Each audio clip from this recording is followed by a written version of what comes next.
जैसे तूफान अचानक आसमान को चीर कर आता है, वैसे ही उस शाम अनु के दिल में एक ऐसी खामोशी उतरी थी जिसकी गूंज चारों तरफ सुनाई दे रही थी, मानो हवा भी पूछ रही हो, अब क्या होने वाला है।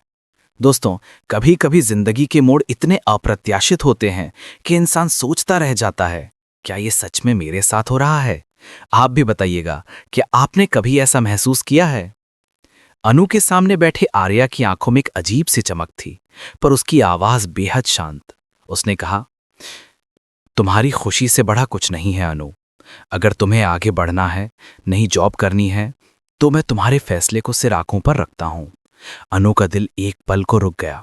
उसने सोचा था कि शायद आर्या कुछ और कहेगा, शायद उसे रोक लेगा, शायद शायद कुछ ऐसा बोलेगा जिसकी वो कब से उम्मीद कर रही थी। लेकिन नहीं, आर्या ने मुस्कुराते हुए कहा, यह सही समय नहीं है, ना सही जगह। मैं इंतजार करूंगा। उसके इन शब्दों ने अनु को और उलझा दिया। वो उसके चेहरे को पढ़ना चाहती थी, पर उसमें सिर्फ शांत स्वीकार था। दोस्त, क्या कभी किसी ने आपको इतना शांत जवाब दिया है कि उससे आपकी बेचैनी और बढ़ जाए? कमेंट में बताइएगा।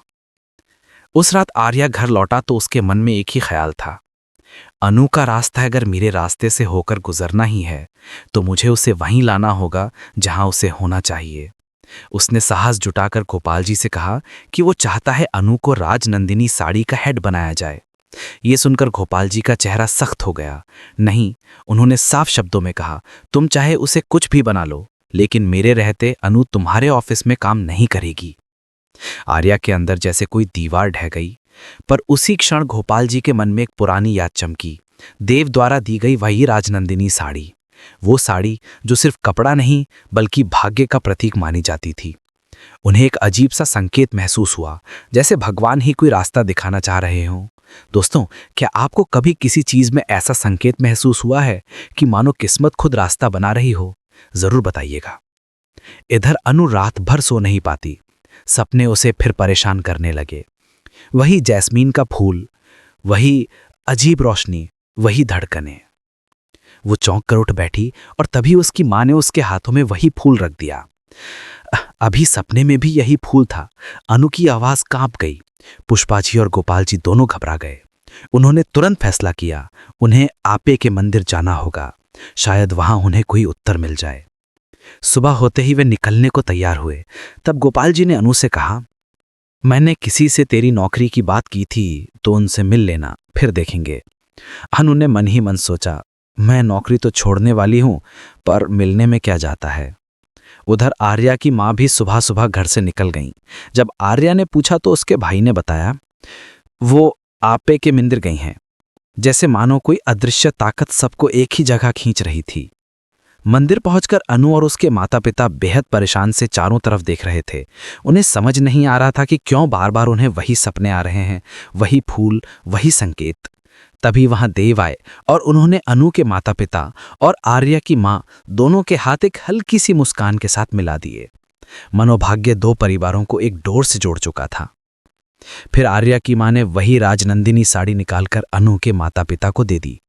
जैसे ही गोपाल जी की नजर साड़ी पर पड़ी, उनके भीतर कुछ झंझना उठा। ये तो राजनंदिनी साड़ी है। ये वही साड़ी थी जिसे देखकर देव ने कहा था कि इससे जुड़ी किस्मत बेहद अनोखी होती है। उस पल मंदिर की हवा थम गई। सब एक दूसरे को देख रहे थे और तभी किसी ने धीमे से कहा, उस दिन हम जीवदानी के मंदिर में मिले थे और आज यहां। क्या ये संयोग है या भगवान ने सच में हमें जोड़ रखा है? दोस्तों, क्या आपको लगता है कि कुछ रिश्ते पहले से लिखे हुए होते हैं? दिल करता है इस बारे में आपकी राय जरूर सुनो। इधर आर्या मंदिर से निकलते ही एक बड़े फैसले पर पहुंच चुका था। वो घर गया, अपनी जेब में वो अंगूठी रखी जो वो काफी समय से संभाले बैठा था और बाहर निकल पड़ा अनु से अपने दिल की बात कहने। दूसरी तरफ अनु भी अपनी दुनिया में उलझी हुई थी। उसने नई जॉब पकड़ ली थी और वो सोच रही थी कि ये बात आर्या को कैसे बताए। शायद उसका दिल टूटेगा, शायद उसे बुरा लगे, पर मैं क्या करूं, मुझे आगे बढ़ना ही होगा। किस्मत देखिए दोस्तों, दोनों ही अपने अपने दिल की बात बताने निकल पड़े, एक जुड़ने के लिए, एक दूर जाने के लिए। आगे जो हुआ वो सच में दिल दहला देने वाला था। अनु जब इंटरव्यू के लिए पहुंची, वहां उसका स्वागत ऐसे हुआ जैसे कोई पहले से उसे पहचानता हो। कमरे की दीवार पर वही राजनंदिनी साड़ी की तस्वीर लगी थी और मेज पर वही जैस्मीन का फूल। अनु का दिल धड़क उठा। उसने सोचा, ये क्या, मैं जहां भी जाती हूं यही चीजें क्यों दिखती हैं? क्या ये सिर्फ संयोग है? इधर आर्या उसे खोजता हुआ उसी जगह पहुंच गया।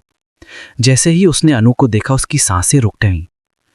वो आगे बढ़ा, मगर उसी क्षण इंटरव्यू लेने वाले बोले, अनु जी, हमें खुशी है कि आप ज्वाइन कर रही हैं।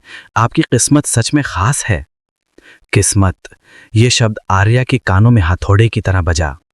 वो अनु के सामने खड़ा था, हाथ में अंगूठी, लेकिन अनु किसी और दुनिया में खोई हुई थी। आर्या ने गहरी सांस ली और कहा, अनु, मुझे तुमसे कुछ कहना है।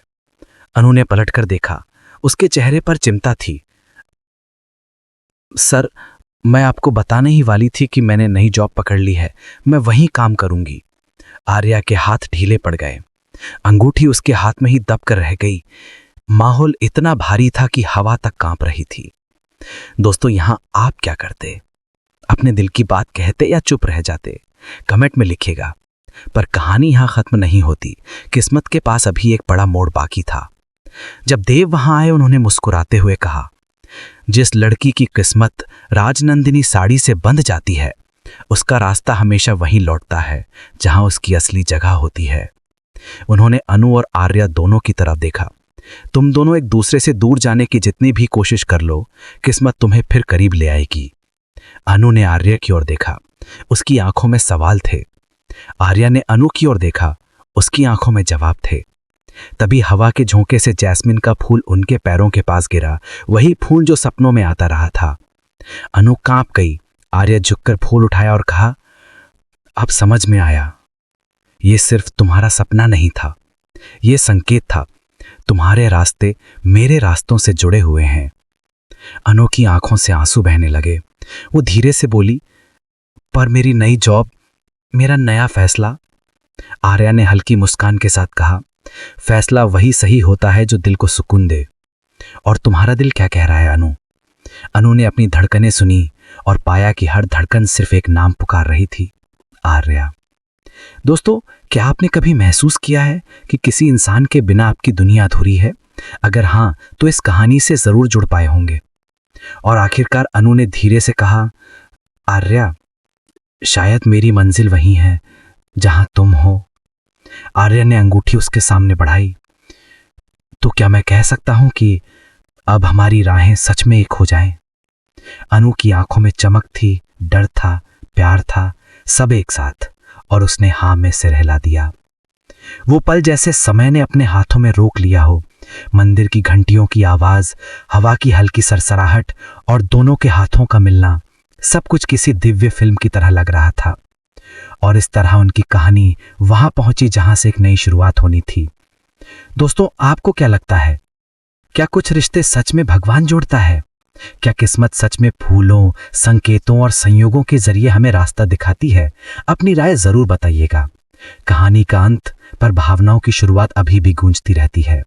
कभी सपनों में, कभी फूलों में, कभी किस्मत की अनदेखी डोर में।